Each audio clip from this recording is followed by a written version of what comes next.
নমস্কার সকলকে, আমার পেজের আরেকটি নতুন ভিডিওতে আপনাদের সকলকে অনেক অনেক স্বাগত। আমি প্রিয়াঙ্কি চলে এলাম আমার জীবনের আরেকটি নতুন দিনের অভিজ্ঞতার গল্প আপনাদের সাথে ভাগ করে নিতে। আজকে 6 জুলাই রবিবার। বাইরে যথারীতি ভীষণ গরম, তাই দুপুরের রান্নায় মসুর ডাল, বেগুন ভাজা আর একটু চিকেন তন্দুরি কাবাব বানিয়েছি। ডাল দিয়ে ভাত মেখে এরকম কাবাব মুখে দিয়ে খেতে আমাদের বেশ ভালো লাগে। আর দুপুরের খাওয়া দাওয়া সেরে ফেলেছি প্রায় 2 ঘন্টা মতন হবে। গ্রীষ্মকালীন দিনগুলিতে এটা বড় সমস্যা। দিনের আলো ফুটে যায় সেই ভোর 4:30 থেকে, আর সম্পূর্ণভাবে রাতের অন্ধকার নামতে নামতে বেজে যায় প্রায় রাত 10টা। ডিনারটা তো দিনের আলোতে করে ফেলি, কিন্তু দুপুরের পরে বিকেলটা বড্ড লম্বা মনে হয়, তাই একটু পর পর শুধু খিদে পেয়ে যায়। আর এখন কদিন ধরে চেরি ফলের সিজন চলছে, আর যেহেতু এই সব ফলগুলি সারা বছরের কিছু সময়ের জন্যই পাওয়া যায়, তাই দোকানে চেরি ফল ঢুকতে না ঢুকতেই উধাও হয়ে যাচ্ছে। পরপর 2 সপ্তাহ ঘুরে এসে অবশেষে কালকে লিডিলে গিয়ে চেরি ফলের দেখা পেয়েছি। আর এই চেরিগুলি যে কি দারুণ ফ্লেভার আর মিষ্টি সে বলে বোঝাতে পারবো না। অসম্ভব সুন্দর খেতে। আর সারাদিনের টুকটাক খাবার খাওয়ার সময় এই কাচের দেওয়ালের পাশে দাঁড়িয়ে পাহাড়ের দিকে তাকিয়ে যে কোনো খাবার খেতে আমার ভারী ভালো লাগে।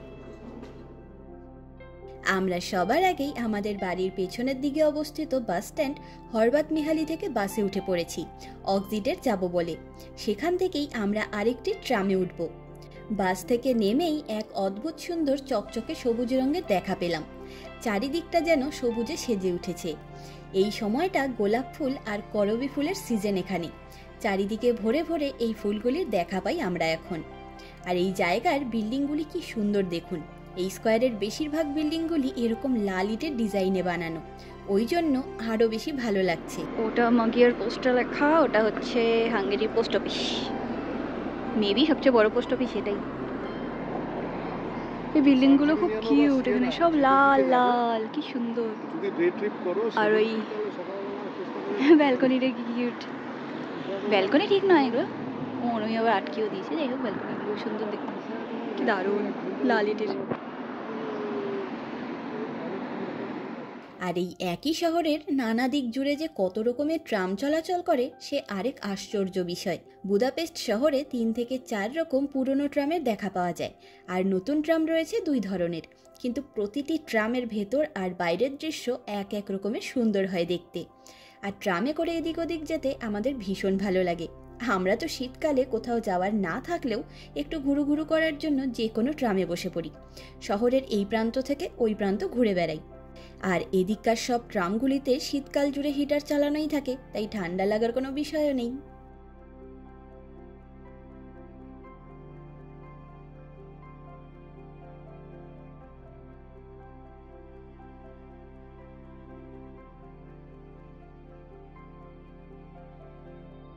যাই হোক, এখন বলি আমরা আজকে ঘুরে দেখব বুদাপেস্ট শহরের মধ্যে অবস্থিত হাঙ্গেরির কয়েকটি প্রাচীন সমাধিস্থলের মধ্যে একটিকে, যা অসাধারণ সুন্দর করে সাজানো গোছানো একটি সেমিটারি, যার মধ্যে রয়েছে এই দেশের বড় বড় মানুষদের সমাধি।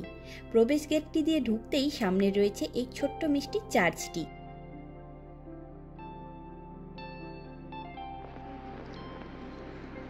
ওই এটা কি দেখ, বুঝি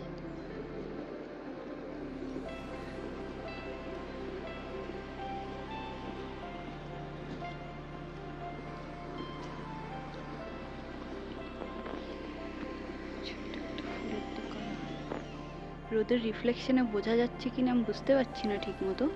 কি অসাধারণ একটা রথের মতো আর কি, অপূর্ব দেখতে। সিন্ড্রেলার রথের মতো অনেকটা, কি বলে এগুলোকে, ঘোড়ার গাড়ি আর কি। কি অসাধারণ দেখতে, কিন্তু বুঝতেই পারছি না, কাচের রিফ্লেকশনে না বুঝতে পারছি না, ক্যামেরায় উঠছে না, বাট আমি বুঝতে পারছি। এরকম বড় বড়, সেদিক দিয়ে বোঝাই যাচ্ছে না। এই যে এইরকম দেখতে, কি দুর্দান্ত ভাব। এটা কি বাবাই? ফিউনারালের সময় বডি নিয়ে যাওয়া যায় না, যে মানে আচ্ছা কফিনে করে যে নিয়ে যায়, এখন যে কালো গাড়িতে করে নিয়ে যায়। 1928 থেকে 32 সালে তৈরি হয়েছিল। হ্যাঁ, টোটাল 4 বার ইউজ হয়েছে। আচ্ছা, মানে বড় বড় মানুষদের জন্য। 2 দশক পরে খুঁজে পাওয়া যায়। আচ্ছা, এখানে সব ইনফরমেশনগুলো দেওয়া রয়েছে, কার কার জন্য ইউজ করা হয়েছে। টোটাল 4 বার ইউজ করা হয়েছে এটা, হাঙ্গেরির অনেক বড় বড় মানুষদের জন্য। কিন্তু বুঝতে পারছি না আদৌ ক্যামেরাতে কতটা বোঝা যাচ্ছে, কিন্তু অসাধারণ সুন্দর, মানে চোখের সামনে এসব দেখা বিশাল বড় ব্যাপার। এই দেশের জন্য তো বিশাল বড় জিনিস এটা। লোহার, বাবা গো।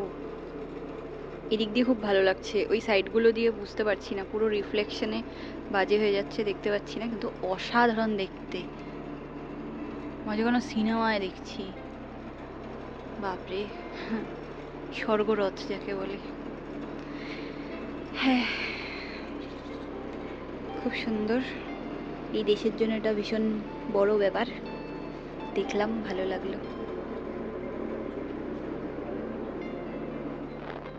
এগুলো বড় হবে আরো সুন্দর লাগবে দেখতে। কি শান্ত জায়গাটা। আমরা সব চেনা, মানে হাঙ্গেরির যেসব লোকজন চেনা আর কি, বড় বড় লোকজন যাদের নামে নানা রকম রাস্তা আছে, জায়গা রয়েছে, ওদের সবার সমাধিগুলো দেখবো খুঁজে খুঁজে।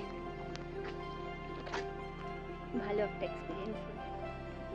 যেমন শান্ত তেমন সুন্দর করে সাজানো গোছানো, গাছের পাতা ছাড়া আর কিছু নোংরা কোথাও নেই। এখানে লেখা রয়েছে কোন দিকে কার সমাধি রয়েছে, এটা লেখা আছে, রাস্তাগুলোর নামও লেখা রয়েছে। তা হাঙ্গেরিতেই তো লেখা। আর এই সেমিটারিটি আকারে এতটাই বড় যে এই শহরের লোকেরা এখানে হাঁটতে এবং সময় কাটাতে এসে থাকেন। সহজ ভাষায় বলতে গেলে এই জায়গাটিকে একটি শান্তশিষ্ট পার্ক হিসাবে ব্যবহার করেন লোকাল লোকেরা। এই সমাধিস্থলটির একটি নাম হলো কেরেপেসি সমাধিস্থল, তবে এটি বুদাপেস্ট শহরের ফিউম রোডে অবস্থিত বলে একে ফিউম রোড কবরস্থানও বলা হয়ে থাকে। এটি হাঙ্গেরির প্রাচীনতম কবরস্থানগুলির মধ্যে একটি, যা প্রায় সম্পূর্ণরূপে সংরক্ষিত।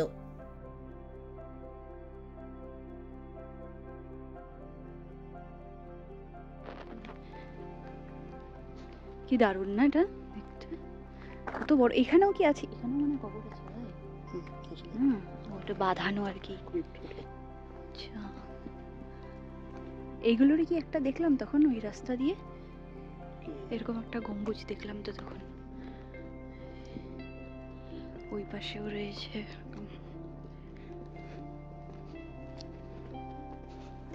এটি 1847 সালে বুদাপেস্ট শহরের পূর্ব রেলওয়ে স্টেশন কেলেটির একদম পাশেই প্রতিষ্ঠিত হয়েছিল। এটি বুদাপেস্টের কেন্দ্রস্থল থেকে প্রায় 2 কিলোমিটার ভেতরে অবস্থিত। কেরেপেসি সমগ্র ইউরোপের বৃহত্তম জাতীয় প্যান্থিয়নগুলির মধ্যে একটি। প্যান্থিয়ন মানে সকল দেবতাদের উদ্দেশ্যে উৎসর্গীকৃত মন্দির, বা একটি জাতির দেবতা বা বিশিষ্ট ব্যক্তিদের একটি দলের প্রতি উৎসর্গী করা মন্দিরকে বোঝানো হয়, এবং এটি প্রায় 56 হেক্টর আয়তনের বৃহত্তম বহিরঙ্গন মূর্তি পার্ক। এটিকে কখনো কখনো বুদাপেস্টের পেরেলাচাইস বলা হয়। পেরেলাচাইস হল প্যারিসের একটি অতি বিখ্যাত সেমিটারি। এই কবরস্থানটির প্রতিষ্ঠার 2 বছর পরে 1849 সালে প্রথম সমাধিস্থ করা হয়। তারপর থেকে হাঙ্গেরির অসংখ্য বিশিষ্ট ব্যক্তিকে, যেমন রাষ্ট্রনায়ক, লেখক, ভাস্কর, স্থপতি, শিল্পী, সুরকার, বিজ্ঞানী, অভিনেতা এবং অভিনেত্রী ইত্যাদিদেরকেও এখানে সমাধিত করা হয়েছে, যাদের মধ্যে বেশ কয়েকজনের অলঙ্কৃত সমাধি রয়েছে এখানে। এই সেমিটারিতে প্রথম উল্লেখযোগ্য সমাধি ছিল 1855 সালে মিহালি ভরসমাইটির। তিনি ছিলেন এই দেশের বিখ্যাত লেখক। ও, এটা তো ওই যে হিরো স্কয়ারের উপরে যেরকম ওরকমই না ভাই?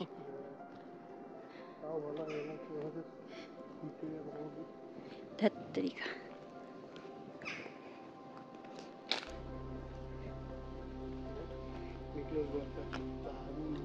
ও, আমি না ওদিক দিয়ে দেখলাম।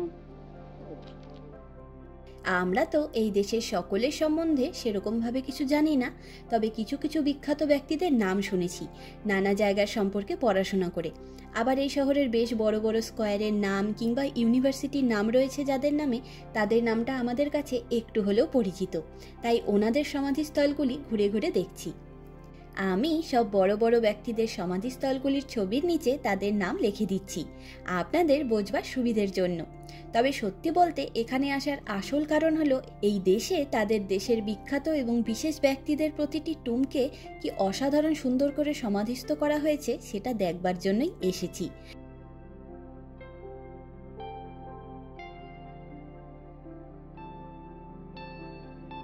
আর এই সম্পূর্ণ জায়গাটা এতটাই বড়, এখানে চারদিকে বাথরুমের মানে পজিশনও করা রয়েছে, বাথরুমও আছে। এখানে বেশিরভাগ লোকজন তো মানে বিকালবেলা সবাই কাপলসরা মিলে, ফ্যামিলিরা মিলে, বন্ধু বান্ধব মিলে দেখলাম সবাই ড্রিঙ্কস, চিপস এইসব নিয়ে এসছে, বসছে সবাই সবার মতো শান্ত শান্ত জায়গায় আর খাচ্ছে। আমাদের কাছে কবরস্থান মানে যে কি বড় ব্যাপার, ভয়ের ব্যাপার, এখানে সবকিছুই সুন্দর, শান্ত, ভদ্র জায়গা। লিলি বাবাই। এখানে রয়েছে ইয়াসাই মারি বলে একজনের কবর, ওনার নামে এখানে অনেক বড় একটা জায়গা রয়েছে নদীর পাড়ে। ইয়াসাই মারি। নানা রকম আর্টিস্টিক ওয়েতে সাজানো হয়েছে প্রতিটি টুমকে। এগুলি আমাদের কাছে অনবদ্য সুন্দর এক একটি অভিজ্ঞতা। আর এই সম্পূর্ণ কবরস্থানটি দ্বিতীয় বিশ্বযুদ্ধের সময় ভীষণভাবে ক্ষতিগ্রস্ত হয়েছিল। এই সম্পূর্ণ সমাধিস্থলটির স্মৃতিস্তম্ভ সহ বিশাল আকৃতির পার্ক সহ এই জায়গাটি সাধারণ লোকেদের জন্য উন্মুক্ত। তবে এখন নতুন করে কোনো সমাধি দেওয়ার কাজ বন্ধ রয়েছে।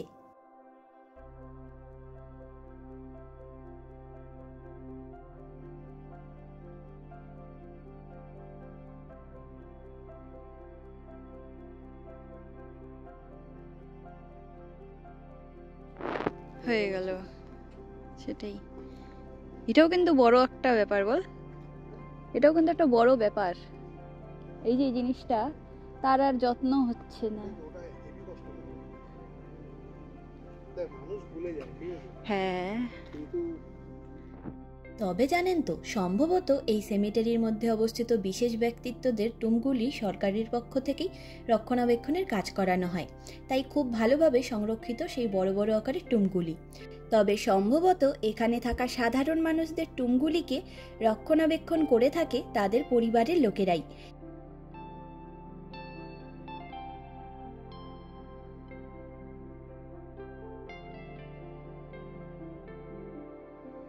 ছিলেন, হ্যাঁ। কোষাতলাজেস হচ্ছে এই দেশের প্রথম প্রধানমন্ত্রী, রাষ্ট্রপতি। আর ওনাকে সবাই রাজাদের মতোই সম্মান করতো, ভগবানের মতোই ভালোবাসতো আর কি। ওনার এটা সমাধি টুম্ব। আর এই পাশগুলোতে কি সুন্দর বাগান করা রয়েছে। আমি পিছিয়ে যাব?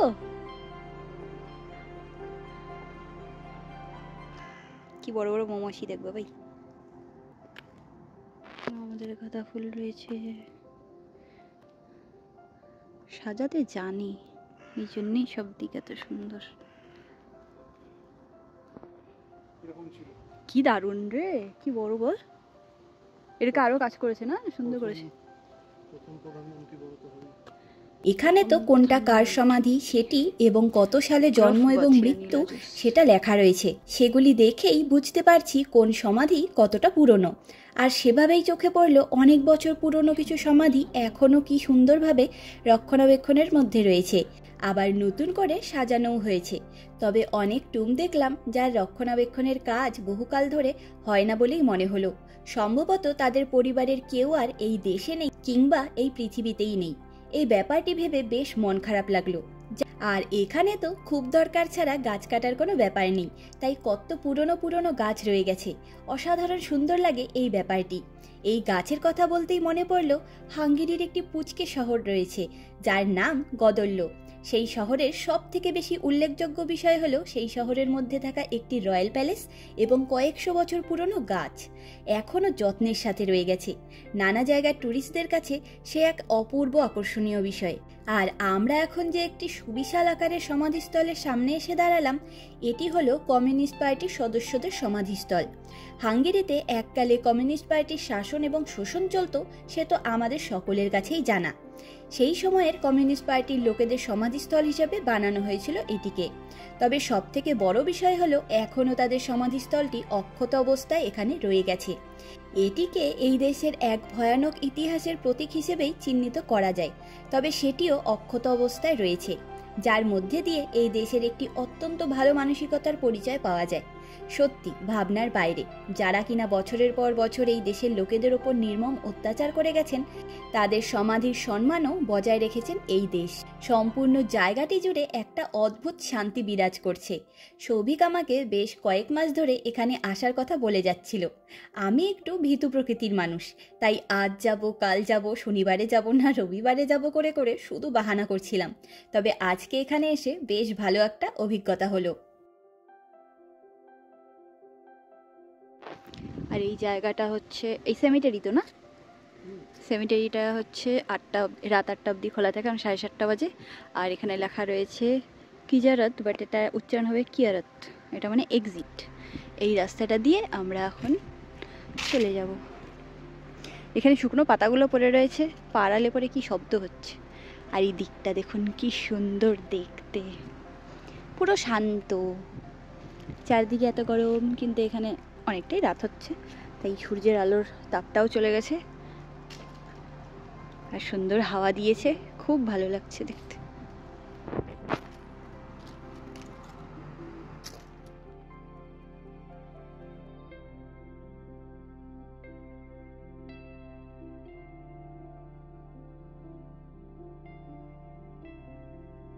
বুদাপেস্টের একটা বেশ ফেমাস মল, অ্যারিনা মল। আমরা এখানে অনেকবার এসেছি, মানে আমি খেয়াল করিনি যে জাস্ট পাশেই এরকম সেমিটারিটা রয়েছে।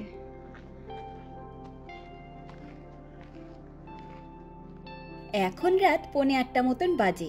8টার সময় এটি বন্ধ হয়ে যাবে, তাই আরও কয়েকটা দিক ঘুরে দেখবার সুযোগ পেলাম না।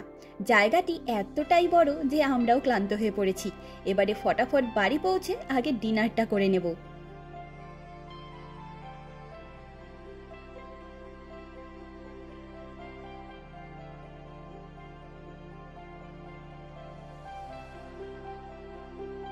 আর আমরা ঘরে এসে ফ্রেশ হয়ে আগে ডিনারটা করে নিয়েছি।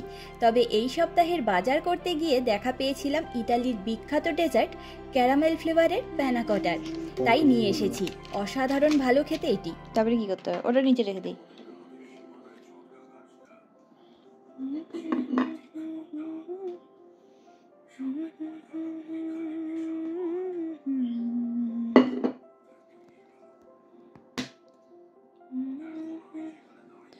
OMG, ওটা কি ছিল? ও তাই, বাহ, ও ওয়াও, হেভি জিনিস তো। যাই হোক, আমাদের আজকের দিনটি অনেকগুলি নতুন এবং সুন্দর সুন্দর অভিজ্ঞতা নিয়ে বেশ ভালোভাবেই কেটে গেল। চলুন আজ তবে গল্পের ঝুড়ি গুছিয়ে নিই। দেখা হবে, গল্প হবে নতুন একটি অভিজ্ঞতার গল্প নিয়ে খুব তাড়াতাড়ি।